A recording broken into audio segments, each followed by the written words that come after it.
अदालत में गहरा सन्नाटा था। चारों तरफ लोगों की भीड़ बैठी थी।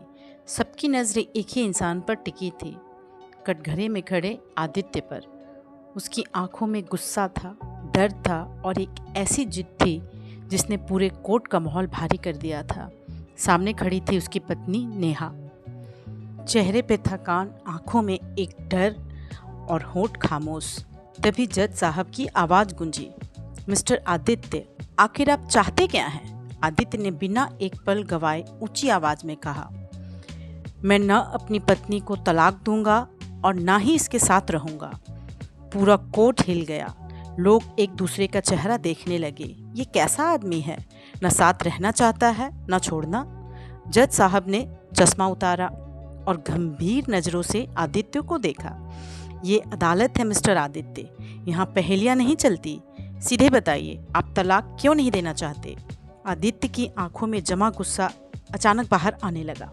उसने नेहा की तरफ देखा और भारी आवाज में बोला, माननीय न्यायाधीश, इस औरत ने मेरी जिंदगी नहीं, मेरे पूरे परिवार की शांति बर्बाद कर दी है। कोर्ट में खामोशी फैल गई।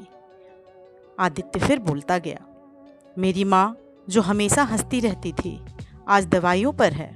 मेरे पिता जिन्हें घर लौटने का सुकून मिलता था, आज देर रात तक बाहर रहते हैं। घर में हर दिन झगड़ा, हर दिन चीख पुकार। उसने पूरे परिवार को नर्क बना दिया है। नेहा रोने लगी, लेकिन आदित्य रुका नहीं। आज ये आज़ादी मांग रही है, लेकिन इसे इतनी आसानी से छोड़ देना गलत होगा। जज ने पूछा, तो आप चाहते क्या हैं? आदित्य ने ठंडी आवाज में कहा, मैं चाहता हूँ ये वही अकेलापन महसूस करे जो इसने मेरे परिवार को दिया है। मैं इसे तलाक नहीं दूंगा और ना ही इसके साथ रहूंगा। जब मैं इससे तलाक की भीख मांग रहा था जज साहब, तब इसने कहा, कभी नहीं, तुम सबकी ज़िंदगी ऐसे ही नर्क बना के रखूंगी। ज़बरदस्ती किए तो सबको जेल भिजवाऊंगी। अब किसी और की ज़िंदगी बर्बाद करना चाह रही है, तभी तो मुझसे तलाक चाहिए इसे। अब मैं नहीं दूंगा। मैं तो बर्बाद हो गया, किसी और की जिंदगी तो बच जाएगी। इसे एक सबक मिलना चाहिए। पूरा कोर्ट सन्न रह गया। नेहा कांपती आवाज में बोली, माननीय न्यायाधीश, मैं मानती हूँ मुझसे गलतियाँ हुई हैं। आदित्य हंस पड़ा, गलतियाँ? तुम उसे गलतियाँ कहती हो? तुमने मेरे पूरे परिवार को तोड़ दिया। नेहा की आंखों में गुस्सा था। खुद की सफाई में कहा, मैं इस घर में प्यार ढूंढ रही थी, लेकिन हर दिन खुद को अकेला महसूस कर रही।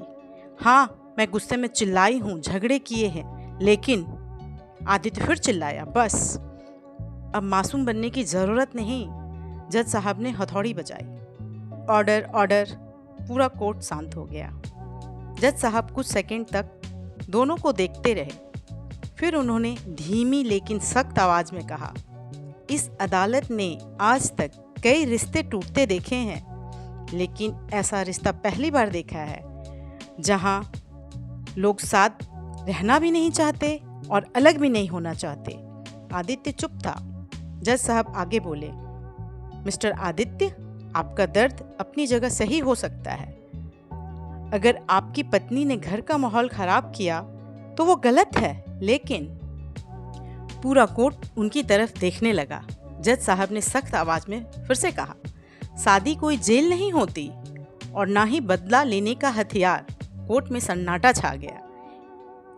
आप किसी इंसान को सिर्फ इसलिए अपनी जिंदगी में कैद नहीं रख सकते क्योंकि आप उसे सजा देना चाहते हैं। आदित्य की आंखें नीचे झुक गई। जज ने नेहा की तरफ देखा, और मिसेस नेहा, घर सिर्फ अधिकारों से नहीं चलता, व्यवहार और सम्मान से भी चलता है। अगर एक औरत पूरे परिवार की मानसिक शांति छीन ले तो वह भी उतनी ही गलत है जितना कोई अत्याचारी पति होता है। नेहा रो पड़ी। फिर जज साहब खड़े हुए और पूरा कोर्ट शांत हो गया। इस अदालत का फैसला है। सबकी सांसें रुक गई।